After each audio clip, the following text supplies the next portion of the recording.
Senhor presidente, venho a esta tribuna, este final de tarde de segunda-feira, para tratar de alguns temas. O primeiro tema é esta operação da Polícia Federal denominada Porto Seguro, que melhor seria denominada como Porto Podre, porque a corrupção é podre, a corrupção fede e está fedendo muito a corrupção no Brasil. Imaginem o cidadão do estado de Mato Grosso, o estado que, para minha honra, me mandou para cá representá-lo na Casa da Federação. No escritório de representação da Presidência da República, a principal servidora pública envolvida com corrupção. Mas antes de falar especificamente sobre o caso, é bom que nós comecemos por coisas boas. Eu quero parabenizar a Presidente da República, Sua Excelência, o Ministro da Justiça, a Polícia Federal pela independência. Isto mostra que as instituições estão a funcionar, isto mostra, senhor presidente, senhoras e senhores senadores, que as instituições estão mudando, estão se transformando em instituições republicanas. Em outros tempos, em tempos de antanho, senhor presidente, a presidente ou a presidência, o ministro da Justiça era avisado de uma operação como esta da Polícia Federal e muitas vezes poderia chegar até a conclusão que não seria oportuno, não seria conveniente uma operação como essa lá, no núcleo da Presidência da República, na cidade de São Paulo. Quero parabenizar Sua Excelência, Presidente da República, por este fato. Esta operação da Polícia Federal, Porto Seguro ou Porto Podre, como eu disse, senhor presidente, esta operação mostra que nós precisamos ouvir o ministro da Justiça. Eu, juntamente com o senador Pedro Simon, o senador Randolph, estamos fazendo um requerimento à Comissão de Constituição e Justiça, convidando Sua Excelência, o ministro da Justiça, para que aqui ele venha e possa tecer esclarecimentos a respeito desta operação. Porque não cabe no cabimento, como diz na cidade do interior, senhor presidente, que na Presidência da República, no seu escritório de representação em São Paulo, ele se torne uma feira de negociata, ele se torne um lugar de cambalacho, um lugar de maracutaia, quem sabe até na calada da noite. Nós, no Senado da República, precisamos saber o que efetivamente ali ocorreu. Algumas pessoas dizem que eu, o senador Pedro Simon, o senador Randolph, seríamos quase que udenistas, lacerdistas, porque aqui falaríamos muito sobre a corrupção. Agora, no Brasil, senhor presidente, e como diz no estado de Mato Grosso, em cada enxadada sai uma minhoca. Onde você atirar, você acerta, porque a corrupção está espraiando, está espalhada por todos os cantos da República. Bom que a Polícia Federal, que o Ministério Público, que o Ministério da Justiça, a Presidência da República estejam a combater este mal que desassossega a sociedade. O que nós temos a ver com isso? Vejamos que 2 dos envolvidos nesta operação foram aprovados, tiveram seus nomes aprovados nesta casa para as agências reguladoras. As agências reguladoras que muitas vezes nós temos raposa tomando conta do galinheiro. De repente o cidadão é conselheiro, diretor de uma agência reguladora, aqui é aprovado com todas as festas devidas e no outro dia que ele sai da agência, ele está na iniciativa privada combatendo, ou melhor, participando daquilo que ele deveria combater. Nós, no Senado da República, ao aprovarmos os nomes dos conselheiros, dos diretores das agências, como é o caso desta operação da Polícia Federal na ANA, Agência Nacional de Águas, e ANAC, Agência Nacional de Aviação Civil, temos que ter responsabilidade de investigar aquele cidadão. Este é o termo, investigar o cidadão, para que nós não possamos aqui aprovar como se vaquinhas de presépio fôssemos, como se Maria vai com as outras fôssemos, aqui apenas aprovando aqueles cujos nomes sejam enviados pela Presidência da República. Nós precisamos sim ouvir os envolvidos nesta operação. Não podemos fazer pré-julgamentos. Nós estamos ainda diante de uma investigação, mas uma investigação séria, em que o núcleo da Presidência da República, lá no estado de São Paulo, ali eram praticadas das condutas,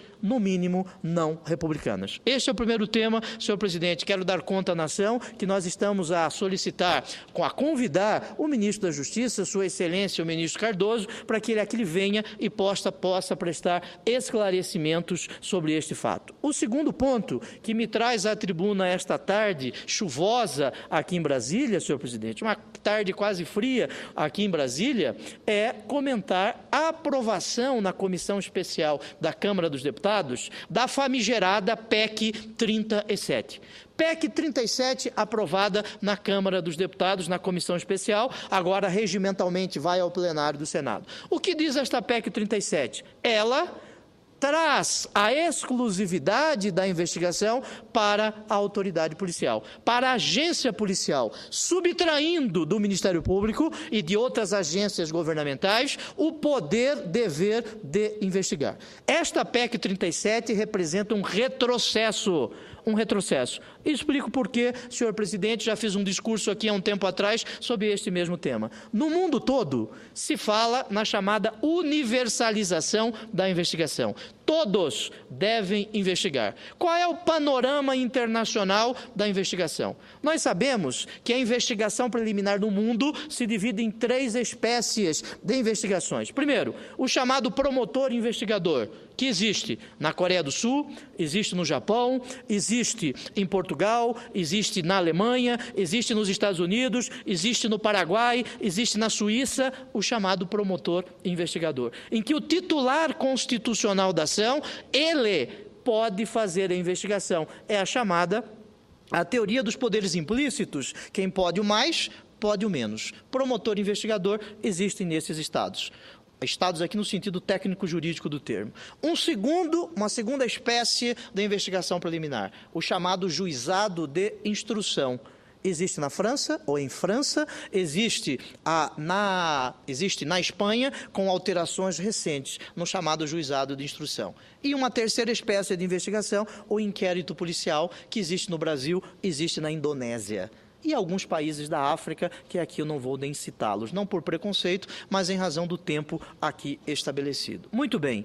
Nós, no Brasil, assinamos tratados internacionais, senhor presidente, que determinam como legislação integrada ao nosso sistema jurídico, a possibilidade do membro do Ministério Público investigar. É o caso do Estatuto de Roma, que criou o Tribunal Penal Internacional, em que o Ministério Público pode investigar. É o caso da Convenção das Nações Unidas contra a Criminalidade Transnacional, a chamada Convenção de Palermo, em que permite que o Ministério Público possa investigar. Este é o cenário internacional. E no Brasil? No Brasil, senhor presidente, o judiciário pode investigar.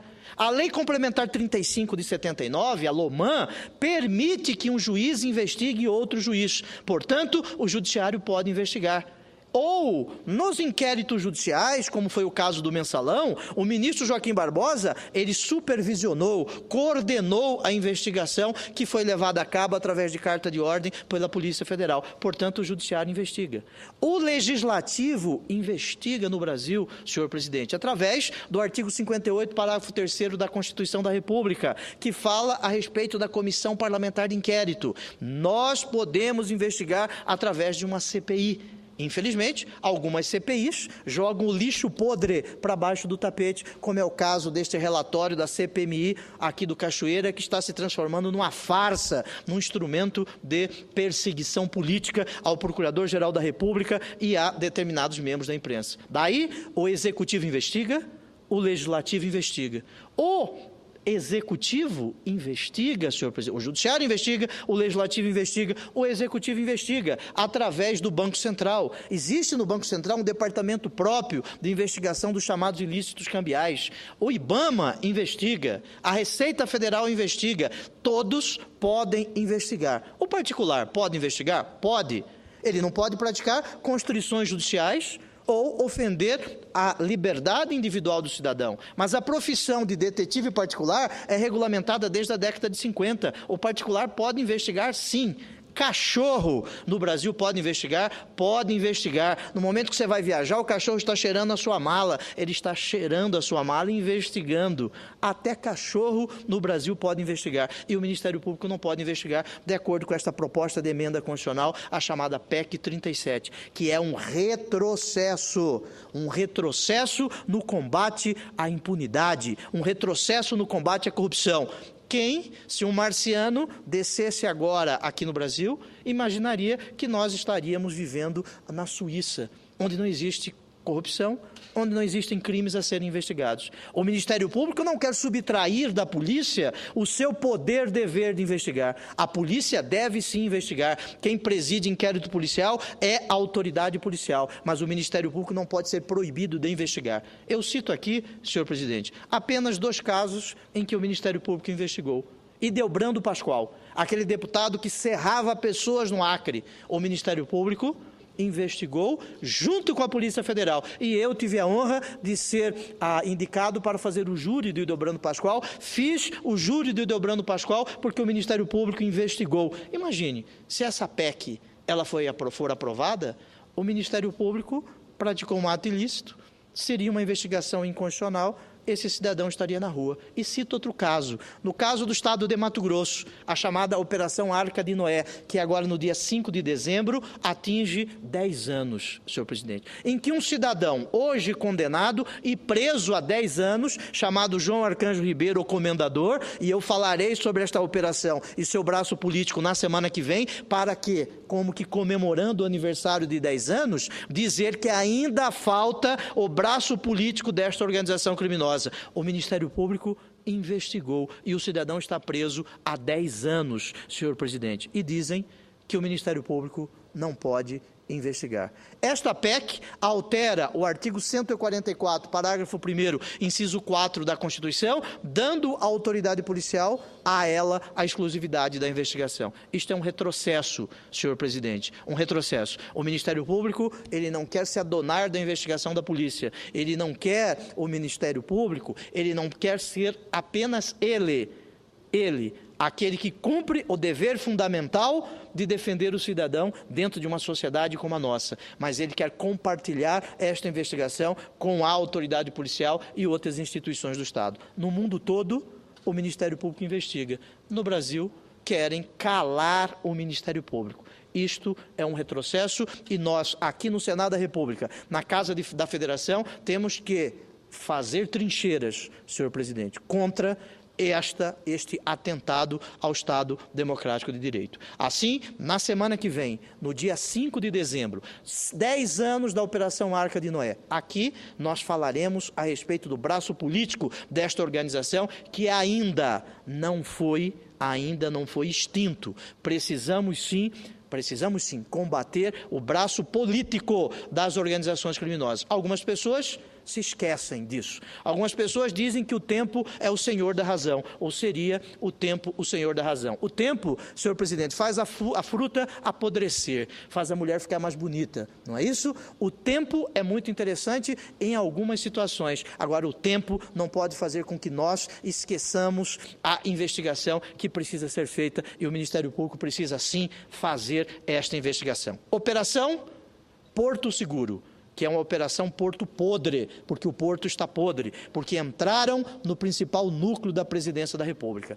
O segundo homem da Advocacia Geral da União envolvido nesta investigação. Nós aqui precisamos ouvir o ministro da Justiça. Por isso eu quero, senhor presidente, assinar este pedido junto com o senador Pedro Simon. Para minha honra, estar com ele nesta caminhada. Para minha honra, concedo uma parte ao nosso líder do PDT aqui no Senado, o senador Assir, que muito bem representa o Estado de Rondônia nesta casa.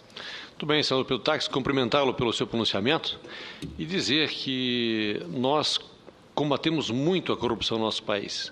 É o nosso dever, é a nossa obrigação. E eu entendo que é um dos maiores problemas que nós temos no Brasil hoje, tanto na esfera federal, em alguns estados e alguns municípios, é a corrupção. E o Ministério Público tem sido um grande aliado em defesa contra a corrupção, o combate à corrupção, em defesa do cidadão brasileiro. Então, nós não podemos jamais retroceder na história e calar o Ministério Público. Muito pelo contrário, nós temos que dar o apoio ao Ministério Público, porque graças graças ao Ministério Público que muitas coisas têm vindo à tona, muitas operações têm acontecido e eu quero crer que nós temos que continuar esse trabalho, dando apoio para que qualquer segmento, todo segmento que venha combater a corrupção tenha o nosso apoio. E o Ministério Público é um grande aliado nosso. Nós precisamos fazer com que não retrocedamos na história, mas sim dar todo o apoio ao aparato para que continuem os trabalhos e nós possamos, a cada dia, a cada mês, a cada semana, a cada ano, nós possamos melhorar e diminuir a corrupção no nosso Brasil. É o grande desafio que todos nós temos e o Ministério Público é um grande aliado de todos nós, é um grande instrumento que a população brasileira tem para combater esse mal que eu diria que é o mal que mais assola toda a população brasileira. Meus cumprimentos pelo seu pronunciamento. Muito obrigado, senador Assir. Fico feliz, contente com a participação de Vossa Excelência nesta luta contra este instrumento que quer calar o Ministério Público. O Ministério Público pratica atividades imprescindíveis para a democracia. O Ministério Público é uma instituição, conforme o artigo 127, o capítulo 4, o título 4 da Constituição da República, imprescindível para a própria existência do Estado. Erros são cometidos? Sim, erros são cometidos. E neste Senado, erros são cometidos. E nem por isso nós podemos calar um senador da República. Daí, aqueles erros, aqueles ilícitos, aqueles crimes praticados por qualquer cidadão devem ser investigados, inclusive por membros do Ministério Público, no seu afã de investigar. Agora, não é possível que nós queiramos silenciar uma instituição em razão de erros que são praticados. Eu agradeço a parte de Vossa Excelência e quero dizer que o apoio de Vossa Excelência, de Vossa liderança nesta casa será imprescindível para que nós não possamos permitir que esta PEC, em sendo aprovada na Câmara, ao chegar aqui, possa ser aprovada. Eu volto, senhor presidente, à questão da Operação Porto Seguro, dizendo e ressaltando mais uma vez a importância da sabatina, ou das sabatinas que são efetuadas nesta casa, no Senado da República, para autoridades exercerem determinados cargos. Exemplifiquei no caso das agências reguladoras. 2 envolvidos nesta operação fazem parte das agências reguladoras, a ANA, já fiz referência, e a ANAC. Muito bem, na quarta-feira agora, nós temos na Comissão de Constituição e Justiça mais um ato de ofício da CCJ, que é não a sabatina, porque a sabatina já foi feita, de um conselheiro do Conselho Nacional do MP, do senhor Luiz Moreira, do professor doutor Luiz Moreira. Muito bem, lá na sabatina nós fizemos questionamentos a ele, exercendo a nossa atribuição constitucional de fiscalizar, porque aqui eu não sou vaquinha de presépio para aprovar os nomes que são indicados, seja lá por quem for. Nós, na Comissão de Constituição e Justiça, alegamos e demonstramos a existência de indícios de ilícitos praticados por este cidadão. Aí, o nome foi aprovado na Comissão de Constituição e Justiça por 11 votos a 9. Eu e o senador Pedro Simon fizemos um pedido para que ele não pudesse ter o seu nome trazido aqui a este plenário, sem que antes pudessem membros do Ministério Público prestar o seu depoimento na Comissão de Constituição e Justiça a respeito daqueles ilícitos. O senador Mozarildo Cavalcante, relator do projeto de resolução, votou neste sentido, deu parecer nesse sentido. E este projeto será votado na quarta-feira na Comissão de Constituição e Justiça. Nós não estamos a fazer pré-julgamento contra quem quer que seja. Nós estamos a exercer nossa atribuição constitucional. Ao que consta, Sua Excelência, o presidente da Câmara dos Deputados, está cobrando desta casa, inclusive fez um discurso semana passada na Câmara dos Deputados. Eu quero dizer a ele o seguinte, não mandar recado, dizer a ele que a pressão só pode fazer o carvão virar diamante. A pressão não serve para senador da República. Senador da República que não aguenta pressão, é melhor ficar em casa. Não pode servir a República nesta casa da Federação. Muito obrigado, senhor presidente. E, por fim, encerro dizendo o seguinte. Nós, do PDT, solicitamos um voto de pesar pelo falecimento do nosso companheiro, o ex-deputado federal Sérgio Miranda. Ele faleceu hoje pela manhã, aqui em Brasília, aos 65 anos, com 43 anos de militância no PCdoB. Miranda filiou-se ao PDT em 2005, quando assumiu a presidência do partido em Belo Horizonte. Foi candidato à prefeitura da capital mineira em 2008 e atualmente trabalhava na Fundação Leonel Brizola Alberto Pasqualini, que é do PDT. Nós queremos expressar à família deste brasileiro os nossos sentimentos brizolistas e dizer a ele que o corpo pode ir, mas as causas que ele defendeu aqui ficarão e são as nossas causas.